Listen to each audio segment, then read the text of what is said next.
Good evening, 10 CBSC. We're going to start Science 1, Chapter 10, Light Reflection and Refraction. So, under this chapter has not been reduced as per the recent reductions that has been done. So, we can certainly continue with this one. The topic has multiple important terms. So, I'm going to start with those terms, and once we are done with that, we can then go ahead and proceed with other things in this topic. Okay, so the first thing is reflection of light. What is reflection of light? The phenomena of bouncing back of light into the same medium by the smooth surface is called reflection. So as you all know, we can only see anything when light hits that object and then reflects from that object back to our eyes. Only when such a scenario occurs, we are able to see at something. Okay, तो जब हम कोई भी चीज़ तभी देख पाते हैं जब लाइट उस ऑब्जेक्ट को टच होके रिफ्लेक्ट होके मेरे आंखों तक पहुंचती है. जैसे फॉर एग्जांपल ये सैनिटाइज़र का बॉटल है. अब ये बॉटल जो है, ये जो इसका वाइट प्रिंटेड सरफेस है, ये थोड़ा क्लियर है, बट अगर यहाँ पे कुछ लिखा होता है इसके ट्रांसपेरेंट सरफेस पे तो क्लियर नहीं होता. क्यों? क्योंकि लाइट जब इस वाइट सरफेस से रिफ्लेक्ट होती है तो ज़्यादा रिफ्लेक्ट होती है, क्योंकि ये एक सॉलिड सरफेस है. वहीं यहाँ पे ये ट्रांसलूसेंट सरफेस है, तो कुछ हद तक लाइट जो है वो एब्जॉर्ब हो जाती है और वापस रिफ्लेक्ट नहीं होती है. तो हमें वही चीज़ दिखती है जो लाइट रिफ्लेक्ट होके वापस हमारी आँखों की तरफ आए. तो ये जो रिफ्लेक्शन है, ये बहुत ही इम्पोर्टेंट फिनोमेना है. इसमें लाइट किसी भी मीडियम से किसी भी स्मूथ सरफेस से या किसी भी सरफेस से जब वापस से रिफ्लेक्ट होती है, उसको कहते हैं रिफ्लेक्शन. इसमें कुछ अलग अलग टाइप्स हैं, जैसे कि इंसिडेंट लाइट. तो लाइट जो सरफेस के ऊपर गिरती है उसे हम कहते हैं इंसिडेंट लाइट. क्या कहते हैं? Incident light. ठीक है. मैं चाहूँगा कि आप लोग ये एक एक जो वर्ड्स की डेफिनेशन से ये माइंड में रखें, क्योंकि इसकी अंडरस्टैंडिंग से आपको काफ़ी हद तक समझेगा कि आगे कैसे पढ़ना है. सो अगला है, तो यहाँ से इंसिडेंट रे, जैसे मैंने कहा अभी ये लाइट यहाँ पे पड़ रही है, तो ये है इंसिडेंट लाइट. जो लाइट यहाँ से रिफ्लेक्ट हो रही है उसको कहते हैं रिफ्लेक्टेड लाइट. क्या कहते हैं? Reflected light. इसका डेफिनेशन है light which goes back after reflection is called reflected light. तो जो लाइट रिफ्लेक्शन के बाद वापस जाती है उसको हम क्या कहते हैं? Reflected light. ठीक है. Now coming to the angle of incidence. अभी मैंने आपको कहा जो लाइट पड़ रही है वो इंसिडेंट लाइट है. तो वो लाइट को अगर हम ज्योमेट्रिकली ड्रॉ करेंगे तो जो रे आएगा उसे हम कहते हैं इंसिडेंट रे. क्या कहते हैं? Incident ray. Can I get a book and a pen? तो जो इंसिडेंट रे है वो सरफेस के ऊपर किसी ना किसी डायरेक्शन से आएगा. ओके, तो वो जो है वो अगर सपोजिटली अगर हम अज्यूम करते कि लाइट स्ट्रेट लाइन में ट्रैवल करती, तो उसके साथ जो ये बनाएगा, क्या कहते हैं? एंगल बनाएगा, उसको कहते हैं एंगल ऑफ इंसिडेंस. क्या कहते हैं? Angle of incidence. तो आप अज्यूम करो कि ये नॉर्मल है, ये जो लाइन सीधी जा रही है ये नॉर्मल है, और ये जो है ये आपका इंसिडेंट रे है. सिर्फ यहाँ तक, इसके आगे का मत देखो. ये जो है आपका इंसिडेंट रे है. तो जब ये इंसिडेंट रे नॉर्मल के साथ जो एंगल क्रिएट करता है, इस पर्टिकुलर एंगल को हम कहते हैं एंगल ऑफ इंसिडेंस. क्या कहते हैं? Angle of incidence. और वही जब आगे जाके रिफ्लेक्ट होता है तो उसको हम कहते हैं एंगल ऑफ रिफ्लेक्शन. क्या कहते हैं? Angle of reflection. अरे ज़रूरी नहीं हमेशा सीधा ही जाए, कभी रिफ्लेक्ट भी होता है, कभी पूरी तरह रिफ्लेक्ट होता है, कभी पूरी तरह आगे जाता है. इट डिपेंड्स ऑन कि ऑब्जेक्ट क्या है. ये जो बीच में लाइन है ये ऑब्जेक्ट है. तो डिपेंडिंग ऑन कि वो ऑब्जेक्ट क्या है, ये पूरी की पूरी तरह आगे जा सकता है, तो रिफ्लेक्शन जो है वो आर पार हो जाएगा.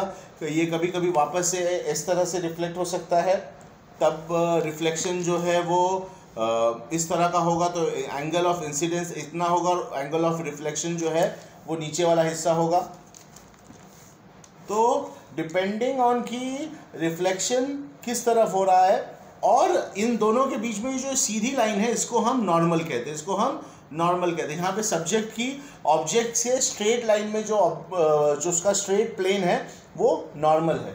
तो इंसिडेंट रे जो है वो एंगल ऑफ इंसिडेंस बनाता है और रिफ्लेक्टेड रे जो है वो एंगल ऑफ रिफ्लेक्शन बनाता है। मैं वापस बता रहा हूँ, इंसिडेंट रे जो है ये ऊपर वाला जो है ये है इंसिडेंट रे और जो नीचे वाला है ये है रिफ्लेक्शन में देखिए। तो अगेन इंसिडेंट रे जो है वो एंगल ऑफ इंसिडेंट बनाता है और रिफ्लेक्शन रे जो है वो एंगल ऑफ रिफ्लेक्शन बनाता है। मिरर क्या होता है तो आप सब जानते हैं, surface which can reflect the light is a mirror. Plane mirror क्या होता है, जहाँ पे रिफ्लेक्शिंग सरफेस जो है वो प्लेन है, यानी कि उसके अंदर कोई भी तरह के सरफेस में डिफरेंसेस नहीं है, तो उसको हम प्लेन मिरर कहते हैं। स्फेरिकल मिरर क्या होता है, स्फेरिकल मिरर ये होता है कि जैसे अब ये ऑब्जेक्ट प्लेन है तो अगर ये मिरर होता तो हम कहते हैं ये प्लेन मिरर है। वही अगर ये ऑब्जेक्ट थोड़ा सा बीच में से बल्ज्ड होता या बीच में से डिप्रेस्ड होता, बल्ज्ड होता या डिप्रेस्ड होता, तो हम इसको कहते हैं स्फेरिकल मिरर। तो अज्यूम करते हैं ये बुक जो है, ये अज्यूम करो कि ये मिरर है, तो जब तक ये सीधी है ये प्लेन मिरर है, ठीक है। यही जब अगर बल्ज हो जाती है तो फिर ये स्फेरिकल मिरर और मतलब या तो अगर बल्ज हो तो भी स्फेरिकल मिरर है और अगर ये डिप्रेस हो गई है तो भी ये स्फेरिकल मिरर है। वो अपना बॉक्स निकालना,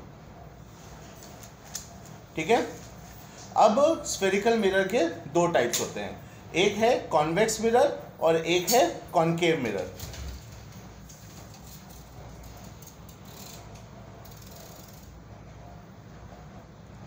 अब ये जो दोनों हैं कॉन्वेक्स और कॉनकेव, ये दोनों के दोनों में क्या फ़र्क है कि जब मिरर जो है वो बल्ज आउट होता है बाहर की तरफ तो उनको हम कहते हैं कॉन्वेक्स मिरर, और इसको और एक और नाम से बुलाया जाता है डाइवर्जिंग मिरर, क्योंकि ये लाइट जो कॉन्वेक्स मिरर पे जो लाइट हिट होती है वो डाइवर्ज हो जाती है, इसलिए इसको हम क्या कहते हैं, डाइवर्जिंग मिरर भी कहते हैं। वहीं पे कॉनकेव जो डिप्रेशन, जिसके अंदर बीचों बीच डिप्रेशन होता है, ये जो है ये इसको कन्वर्जिंग मिरर कहते हैं, क्योंकि ये लाइट को जो है अपने पास कन्वर्ज करती है, ठीक है। ये नहीं, दूसरा वाला, हाँ इसमें से मेरे को खाली ये दे दो।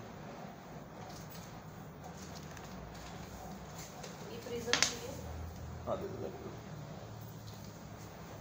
ठीक है गाइस। तो अगेन स्फेरिकल मिरर समझा आपको, जो भी मिरर के अंदर या तो कोई डिप्रेशन, यानी कि या तो बीच में वो अंदर की तरफ घुसा हो, डिप्रेशन हो, या कोई बल्ज हो, तो उसको हम स्फेरिकल मिरर कहते हैं। उसके अंदर अगर वो कॉन्वेक्स है तो हम उसे डाइवर्जिंग मिरर, और अगर वो कॉनकेव है तो उसे हम कन्वर्जिंग मिरर भी कहते हैं। इसके बारे में हम आगे भी पढ़ेंगे। अब coming two parameters of mirror, इससे पहले मैं आपको कुछ दिखा दूं मिरर्स के बारे में। देखो कागज़ में होंगे,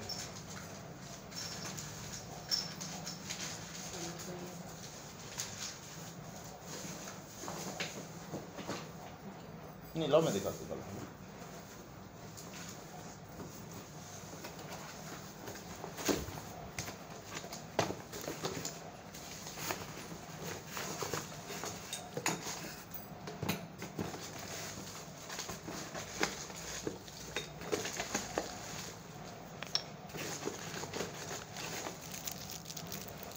ओके गाइस, तो ये मैंने लास्ट ईयर लाया था, आप लोगों ने देखा भी होगा शायद। ये है plane mirror, okay.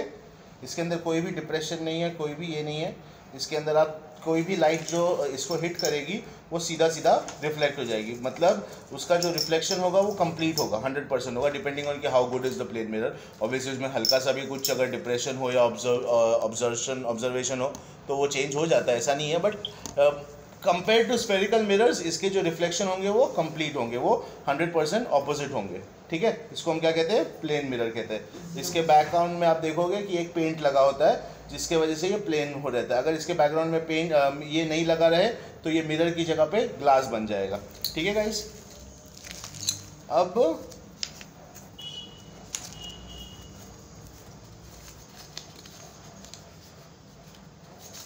Now coming to, ऐसा एक और पैकेट होना चाहिए यार, वाइट हो।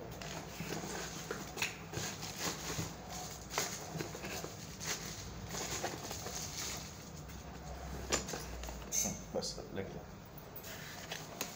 ओके गाइस, तो मैंने आपको क्या कहा था, कॉन्वेक्स मिरर कौन सा होता है,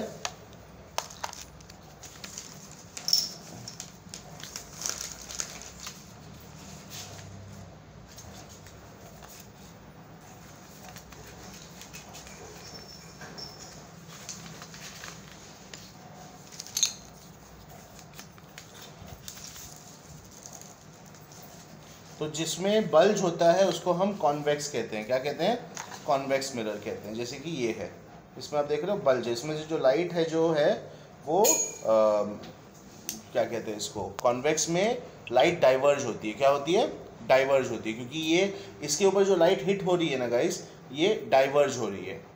सॉरी, अरे उल्टा बोल रहा हूँ, ये कॉन्केव है, ये कॉन्वेक्स है।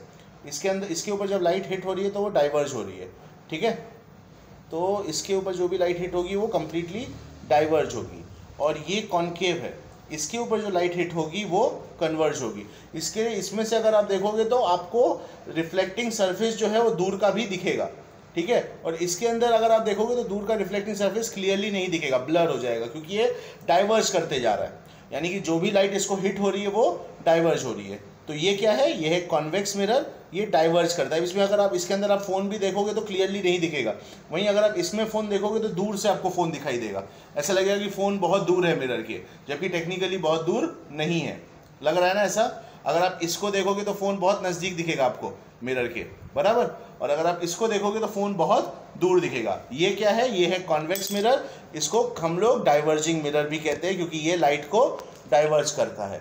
और इसी के ऑपोजिट में ये है कॉन्केव मिरर, ये जो है ये लाइट को कन्वर्ज करता है। समझ में आ गया? ठीक है। कभी इसको देखना रहेगा तो जब आप क्लास में आओगे तो अपने कबर्ड के ऊपर ये दोनों मिरर्स मिलेंगे आपको, तो आप इसको फिजिकली चेक कर सकते हैं। आई गेस लास्ट ईयर आप लोगों ने किया भी होगा, बट स्टिल इसका पैकेट वर्क, ठीक है गाइस। चलो आगे, parameters of mirror. Centre of curvature, the centre of hollow sphere of which mirror is a part. तो कोई भी मिरर का जो सेंटर होता है, जहाँ पे उसका कर्वेचर शुरू होता है, उसको कहते हैं सेंटर ऑफ कर्वेचर, ठीक है। तो यहाँ पे बेसिकली तुम्हारा कर्वेचर, जो भी कर्वेचर है मिरर का, उसके सेंटर को हम सेंटर ऑफ कर्वेचर कहते हैं। Radius of curvature, radius of curvature obviously ऐसे मिरर के सेंटर से जो हॉलोस्फीयर जहाँ तक है वहाँ तक के रेडियस को मेजर करेंगे। तो हॉलोस्फीयर क्या होता है? अभी देखिए, अगर आप मिरर को ध्यान से देखेंगे तो यहाँ पे बीच में डिप्रेशन है, उसके बाद ये फ्लैट हो जाता है। तो एजेस जो है फ्लैट है, तो डिप्रेशन कहाँ पे? बीच में। तो ये बीच का जो एरिया, इसको हम कर्वेचर कहेंगे। तो ये इसका जो रेडियस होगा उसको रेडियस ऑफ कर्वेचर कहा जाता है। पोल, कोई भी मिरर का एग्जैक्ट सेंटर। अच्छा, तुम मेरे को बोलोगे सर सेंटर ऑफ कर्वेचर और पोल सेम हो सकता है? हाँ, हो सकता है। इस पर्टिकुलर मिरर के केस में तो सेम है भी, बट कभी कभी जो बड़े मिरर्स होते हैं उसमें कर्वेचर सिर्फ सेंटर में रहता है और बाकी के साइड्स जो हैं वो प्लेन होते हैं। इसीलिए सेंटर ऑफ कर्वेचर और पोल दोनों अलग भी हो सकते हैं depending on mirror to mirror, ठीक है। तो इट्स नॉट नेसेसरी कि सेंटर ऑफ कर्वेचर और पोल सेम हो। प्रिंसिपल एक्सिस, अगर सेंटर ऑफ कर्वेचर और पोल अलग है तो जो लाइन कनेक्ट करेगी पोल और सेंटर ऑफ कर्वेचर को, इसको कहते हैं principal axis. The line joining the pole and centre of curvature is called principal axis. Aperture, the size of the mirror, mirror कितना बड़ा है उसको एपर्चर कहते हैं। एपर्चर वर्ड आपने आपके मोबाइल फोन, स्मार्टफोन के कैमरा के सेटिंग्स में देखा होगा। अगर नहीं देखा होगा तो आज चेक करना, कैमरा सेटिंग्स में जाना, वहाँ पे प्रो करके एक ऑप्शन होता है। प्रो खोलोगे तो ए करके एक जगह लिखी होगी, उसको कहते हैं एपर्चर। एपर्चर क्या होता है? एपर्चर बेसिकली आपके लेंस का साइज होता है। यहाँ पे मिरर के साइज को हम एपर्चर कह रहे हैं। ये बेसिकली क्या करता है? अब मैं अगर इस मिरर को अपने फेस के पास रखूँ और सोचूं कि मेरा पूरा चेहरा मुझे दिखे, शायद ना दिखे, स्पेशली क्योंकि ये एक डाइवर्जिंग मिरर है, इसमें तो दिखेगा नहीं। मे बी एक कन्वर्जिंग मिरर यानी कि कॉन्केव मिरर में दिख भी जाए। क्यों नहीं दिखेगा? क्योंकि इसकी साइज छोटी है। आप छोटे से मिरर में बड़ी चीज़ नहीं देख सकते, क्योंकि उतना ही लाइट रिफ्लेक्ट करेगा, right. The reflection will only happen to the complete availability of the mirror. ऐसा तो नहीं ना कि मिरर के साइड में भी दिखेगा, वो तो नहीं होने वाला, बराबर। तो size of the mirror is also important, यानी कि एपर्चर इंपॉर्टेंट है। इसके लिए जब हम फोटोज लेते हैं और अगर हमको कोई छोटी सी चीज़ की फोटो लेनी है तो हम एपर्चर छोटा कर देते हैं ताकि हमारा लेंस जो है वो फोकस हो जाए। आई नो फोटोग्राफी नहीं सिखानी है यहाँ पे, but it's a very important concept. अगर आपको एपर्चर समझेगा तो आप ISO समझ सकते हो, जिससे आपको फोटोग्राफी में काफ़ी हद तक मदद मिलेगी। Those who want to become photographer, they should study this chapter very well, because photography में लाइट का ही सबसे बड़ा रोल है। अगर आप ये समझ जाओगे कि लाइट कैसे रिफ्लेक्ट होती है और कैसे हिट होती है कैमरा के लेंस को, तो आप बहुत अच्छी फोटोग्राफ्स ले सकते हो in future. Now coming to principal focus, the point on the principal axis where all the incident rays parallel to principal axis converge or diverge after reflecting through a mirror। ये बहुत ही important है guys, principal focus जो है ये बहुत important होता है। मैं तुमको बताता हूँ ये क्या होता है।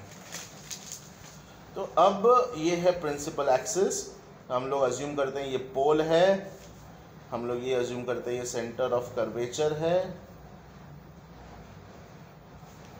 अब इसके ऊपर जितनी भी, मेरा ड्राइंग बहुत ख़राब है यार सॉरी।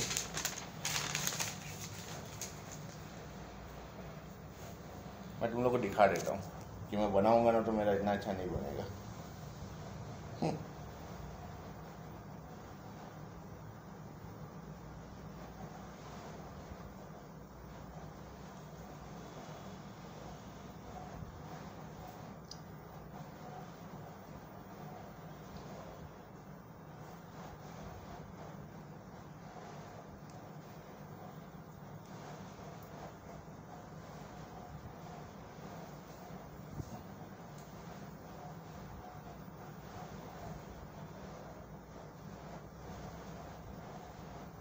तो ये आप लोग को दिख रहा है, लेट मी सी वो फोन दिख रहा है कि नहीं, शायद नहीं दिख रहा, नहीं दिख रहा ना उनको, नहीं दिख रहा है। मैं आपको ये फ़ोटो भेजूंगा।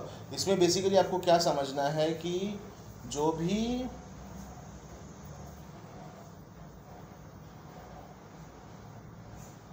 हाँ अभी दिख रहा है ना, ओके। तो ये जितनी भी लाइंस हैं ये इंसिडेंट रेज हैं, ये आपका प्रिंसिपल एक्सिस है। ये जो पॉइंट दिख रहा है जहाँ पे ये डाइवर्ज और कन्वर्ज हो रही हैं, इस पर्टिकुलर पॉइंट को हम कहते हैं फोकल पॉइंट। दिख रहा है आप लोगों को ये, इस पर्टिकुलर पॉइंट को हम क्या कहते हैं, फोकल पॉइंट। ये आपका बीच का जो लाइन है आपका प्रिंसिपल एक्सिस है। तो प्रिंसिपल एक्सिस का वो पॉइंट जहाँ से सारी की सारी जो लाइट्स हैं, सॉरी हाँ, जो सारी के सारे रेज हैं वो या तो कन्वर्ज हो या डाइवर्ज हो, उसको हम कहते हैं फोकल पॉइंट। ठीक है, ओके, फोकल पॉइंट हो गया। और इसको और प्रिंसिपल फोकस भी कहा जाता है। तो इसका डेफिनेशन क्या है, the point on the principal axis where all the incident rays parallel to principal axis converge और diverge after reflection through mirror. यानी कि मिरर से रिफ्लेक्शन होने के बाद या तो डाइवर्ज होते हैं या तो कन्वर्ज होते हैं, डिपेंडिंग ऑन द मिरर। वो जिस पॉइंट से होते हैं उसको हम कहते हैं principal focus. Now coming to focal length, the distance between pole and focus point is called focal length. तो तीन चीज़ें अपने को रे में इंपॉर्टेंट है। ये अभी अपना समझो प्रिंसिपल एक्सिस है, तो पोल एक हो गई, एक सेंटर ऑफ कर्वेचर हो गई, और एक हो गया इंपॉर्टेंट चीज हो गया फोकस पॉइंट या प्रिंसिपल फोकस। तो ये तीनों चीजें जो हैं ये आपके प्रिंसिपल एक्सिस पे बहुत इंपॉर्टेंट है, पोल, सेंटर ऑफ कर्वेचर और प्रिंसिपल फोकस। तो यहाँ से यहाँ तक का जो डिस्टेंस है इसको हम कहते हैं फोकल लेंथ। यहाँ से यहाँ तक का जो डिस्टेंस है उसको हम कहते हैं सॉरी यहाँ से जो आपका सेंटर ऑफ कर्वेचर से जो फोकस मतलब जो बेसिकली प्रिंसिपल एक्सिस के ऊपर जहाँ पे भी ये सारे रेज कन्वर्ज या डाइवर्ज होते हैं उसको हम कहते हैं फोकस पॉइंट कहते हैं। और जो डिस्टेंस है पोल से लेकर के फोकस पॉइंट तक का उसको हम कहते हैं फोकल लेंथ। ठीक है,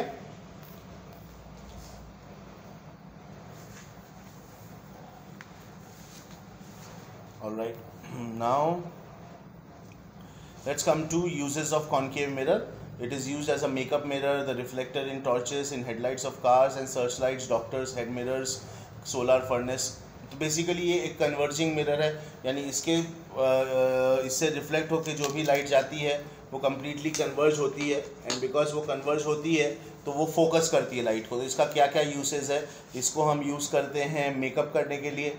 क्यों मेकअप करने के लिए, क्योंकि अगर आप इसको रखोगे तो आप दूर से अपने आप को देख पाओगे, तो आपको मिरर में समझिएगा कि आप थोड़ा डिस्टेंस से भी कैसे दिख रहे हो। टॉर्च के रिफ्लेक्टर के लिए यूज़ करते हैं, कार्स के हेडलाइट में यूज़ करते हैं। क्यों कार्स के हेडलाइट में यूज़ करते हैं, क्योंकि अगर डाइवर्जिंग मिरर रहेगा तो हेडलाइट को एकदम स्कैटर कर देगा और आपको आगे का नहीं दिखेगा, आपको आगे का क्लियरली दिखना चाहिए, इसके लिए ऐसे मिरर्स यूज़ किए जाते हैं। आप लोगों ने ऑब्वियसली हेडलाइट्स देखे होंगे, आगे से थोड़े से बल्ज्ड होते हैं, उसका रीज़न यही है। डॉक्टर के हेड मिरर्स में भी ऐसे ही मिरर होते हैं, सोलर फर्नेस में भी ऐसे ही होते हैं। तो बेसिकली ये सब जो हैं ये कॉनकेव मिरर्स के यूसेज हैं।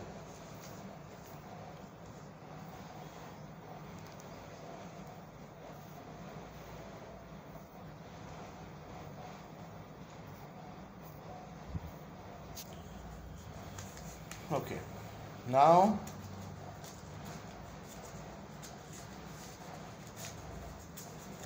coming to something called as conventions of spherical mirror. All the distances are measured from the pole of the mirror as the origin. तो spherical mirror में कोई भी distance अगर measure करना है तो हम pole of the mirror से ही उसको measure करेंगे।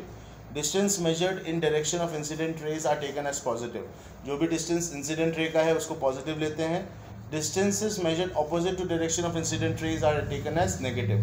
तो अगर लाइट रे जिस तरफ से आ रही है वहाँ से अगर हमें कोई डिस्टेंस मेजर करना है तो हम उसको पॉजिटिवली मेजर करेंगे, और अगर उसके ऑपोजिट साइड से अगर हम उसको मेजर कर रहे हैं तो उसको हम नेगेटिव मेजर करेंगे। Distances measured upward and perpendicular to the principal axis are taken as positive. Principal axis के ऊपर का कोई भी डिस्टेंस है तो भी हम उसको पॉजिटिव करेंगे। Distances measured downward and perpendicular to the principal axis are taken as negative. तो जो भी उसके नीचे प्रिंसिपल एक्सिस के नीचे जो भी डिस्टेंस मेजरमेंट करना है उसको हम नेगेटिव मेजर करेंगे। इसका फॉर्मूला है 1/f = 1/v + 1/u, जहाँ पे f जो है वो फोकल लेंथ है, v जो है वो इमेज डिस्टेंस है और u जो है वो ऑब्जेक्ट डिस्टेंस है। इमेज डिस्टेंस क्या है? Distance of the image from the pole. Object distance क्या है? Distance of the object from the pole. Image क्या होती है? इमेज मतलब जहाँ पे इमेज क्रिएट होती है। इमेज क्रिएट होना मतलब क्या होता है? अभी आपको एक सिंपल सी चीज़ बताता हूँ। जैसे फॉर एग्जांपल ये मिरर है, ओके। अब ये मिरर जो है ये जहाँ पे रखा है, यहाँ से ऑब्जेक्ट, समझो मैं ऑब्जेक्ट हूँ, तो इधर से लेकर के मेरा जो डिस्टेंस है उसको हम कहते हैं ऑब्जेक्ट डिस्टेंस। और इमेज कहाँ क्रिएट हो रही है? अब क्योंकि ये प्लेन मिरर है तो इमेज मिरर पे ही क्रिएट हो रही है, बट ये अगर कॉनकेव होती तो इमेज जो है वो उसके पीछे क्रिएट होती है, और अगर कॉन्वेक्स होती तो उसके आगे क्रिएट होती, क्योंकि लाइट जो है वो डाइवर्ज हो रही है। अब तुम बोलोगे इसके आगे मेरी इमेज हवा में क्रिएट हो गई, क्या फ़ायदा? कोई फ़ायदा नहीं है। इसके लिए तो इमेज ब्लर दिखती है। प्लेन मिरर में जितने अच्छे से मैं दिखूंगा उतने अच्छे से मैं किसी कॉनकेव या कॉन्वेक्स मिरर में इसीलिए नहीं दिखता हूँ क्योंकि वहाँ पे इमेज जो है वो मिरर के ऊपर क्रिएट नहीं हो रही है, या तो मिरर के पहले क्रिएट हो रही है या मिरर के बाद क्रिएट हो रही है। उसी का रीज़न है कि वो जो इमेजेस हैं वो या तो ब्लर हैं या तो आउट ऑफ फोकस हैं। समझ में आ रहा है? तो ये मिरर जो है यहाँ पे इमेज डिस्टेंस जो है वो 0 होगा। क्यों 0 होगा? क्योंकि इमेज का जो लेंथ है वो पोल से बिल्कुल भी अलग नहीं है। पोल भी इसी के ऊपर है, इमेज भी इसी के ऊपर है। फोकल लेंथ क्या है? फोकल लेंथ जो इसका प्रिंसिपल फोकस से जो डिस्टेंस होगा उसको हम फोकल लेंथ कहते हैं। ठीक है। Now coming to linear magnification. This is the ratio of the height of the image to the height of the object. m is equal to h1/h, where m is magnification, h is height of image and h1 is height of object. अब height of image और height of object क्या होता है? Linear magnification क्या होता है? अब अगर समझो ये मिरर मुझसे थोड़ा दूर किसी ने पकड़ा है, समझो, ठीक है। अब ये मिरर जो है इसकी हाइट अलग लेवल पे, यानी कि ये जो प्रिंसिपल एक्सिस है ये सीधा नहीं है। प्रिंसिपल एक्सिस अपने आप में, मैंने क्या कहा था, प्रिंसिपल एक्सिस नॉर्मल लेंथ को कहते हैं। बट अगर इमेज का जहाँ पे क्रिएशन हो रहा है उसका हाइट डिफरेंट है तो मैग्निफिकेशन जो होगा वो लीनियर होगा। लीनियर क्यों होगा? जैसे अभी समझो तुम लोग सेल्फी लेते तो हम लोग देखो ऊपर से लेते तो हम लोग थोड़े से छोटे दिखाई देते हैं, या अगर हम नीचे से लेते तो हम थोड़े बड़े दिखाई देते हैं। क्यों ऐसा होता है? इसलिए होता है क्योंकि इमेज का जो जहाँ पे इमेज क्रिएट हो रही है वो एक्चुअली लीनियरली नीचे है तो वो मैग्नीफाई करती है, और अगर वो ऊपर है तो वो छोटी करती है। तो इस लीनियर मैग्निफिकेशन का जो रेशियो है वो height of the image of the object से सीधा सीधा कोरिलेटेड है, यानी कि m is equal to h1/h। क्या फॉर्मूला यूज करते हैं? m is equal to h1/h। m क्या है? मैग्निफिकेशन है, h क्या है? हाइट ऑफ इमेज है, और h1 क्या है या h ऑब्लिक क्या है? हाइट ऑफ ऑब्जेक्ट है। अब कॉन्वेक्स मिरर्स के क्या यूजेस है? कॉन्वेक्स मिरर को यूज़ करते हैं हम रियर व्यू मिरर में, व्हीकल्स में, शॉप सिक्योरिटी मिरर्स में, ये सब में यूज़ किया जाता है। रियर व्यू मिरर आप लोगों ने अपनी सबकी गाड़ियों में देखा होगा। आपकी गाड़ियों के साइड में मिरर्स होते हैं जो रियर व्यू होते हैं। ये क्या करते हैं? ये बेसिकली आपको दूर से आने वाली गाड़ी को दिखा सकते हैं। क्यों दिखा पाते हैं? क्योंकि ये कॉन्वेक्स मिरर्स होते हैं जो कि डाइवर्जिंग मिरर होते हैं। तो ये बहुत अलग अलग तरफ से आने वाली लाइट को अपने ऊपर डाइवर्ज करने अलाउ करते हैं, जिस वजह से हमें कोई गाड़ी जो है वो अगर बाजू में भी है तो थोड़ा सा दूर दिखाई देगी। अगर आपने कभी किसी रियर व्यू मिरर पे कुछ लिखा हुआ पढ़ा होगा तो आपने लिखा होगा, वहाँ पे लिखा रहता है images that are visible in this mirror are closer than they appear. क्या लिखा रहता है? Images that are visible are closer than they appear. क्यों? ताकि आपको गाड़ी जो है वो इवन तो आपके बाजू में आपको थोड़ा दूर दिखे, ताकि आपको समझे कि कौन सी गाड़ी आ रही है। इस वजह से हम ऐसे मिरर्स को यूज करते हैं रियर व्यू मिरर में। Now coming to refraction of light. Refraction of light. The bending of light at the interface of two different mediums is called refraction of light. तो रिफ्लेक्शन क्या है? तो आपको समझा, लाइट किसी भी मिरर को या किसी सरफेस को हिट करके रिफ्लेक्ट होती है, उसको हम रिफ्लेक्शन ऑफ लाइट कहते हैं। रिफ्रैक्शन क्या होती है लाइट की? लाइट जब बेंड हो जाती है, मतलब कोई भी इंटरफेस को हिट करने के बाद रिफ्लेक्ट नहीं होती, बेंड हो जाती है, यानी कि वहीं से वो अपना डायरेक्शन चेंज कर देती है। इसको कहते हैं रिफ्रैक्शन ऑफ लाइट। ये रिफ्लेक्शन से अलग है। कैसे अलग है? रिफ्लेक्शन में थोड़ी लाइट एब्जॉर्ब होती है और बाकी की लाइट रिफ्लेक्ट के हो जाती है, बेसिकली वो ऑपोजिट डायरेक्शन में चली जाती है। रिफ्रैक्शन में लाइट अपना पाथ नहीं छोड़ती, वो सिर्फ थोड़ा सा बेंड होके उस ऑब्जेक्ट के साइड से या डिपेंडिंग ऑन की क्या ऑब्जेक्ट है उसको बाईपास करके आगे बढ़ने की कोशिश करती है। If the velocity of light in medium is more, then medium is called optical rarer. Example, air or vacuum is more optical rarer. If the velocity of light in medium is less, then the medium is called optical denser. Example, glass is more denser than air. तो ये क्या होती है? अब light जो है वो अगर हवा से जा रही है, हवा को पास करके जा रही है, तो काफ़ी हद तक वो क्रॉस कर लेगी, क्योंकि एयर जो है वो रेयर है, यानी कि एयर इतना डेंस नहीं है कि वो लाइट को रोक दे। आपने कभी ऐसा देखा है कि आसमान में इतनी हवा हो कि सूरज की रोशनी नहीं है? ऐसा नहीं होता, बराबर। बट अगर आप किसी रूम में विंडो में बैठे हैं तो विंडो से जो धूप आएगी वो कंपैरेटिवली लेस होगी जब आप खुले में रहोगे, बराबर, क्योंकि ग्लास जो है वो डेंसर है, तो वो लाइट को अलाउ तो करेगा लेकिन उतना आसानी से नहीं अलाउ करेगा जितनी आसानी से हवा या मे बी वैक्यूम अलाउ करे। वैक्यूम क्या होता है? वैक्यूम जहाँ पे कोई भी ये नहीं हो, कोई भी इंटरैक्टिवनेस ना हो, उसको हम वैक्यूम कहते हैं।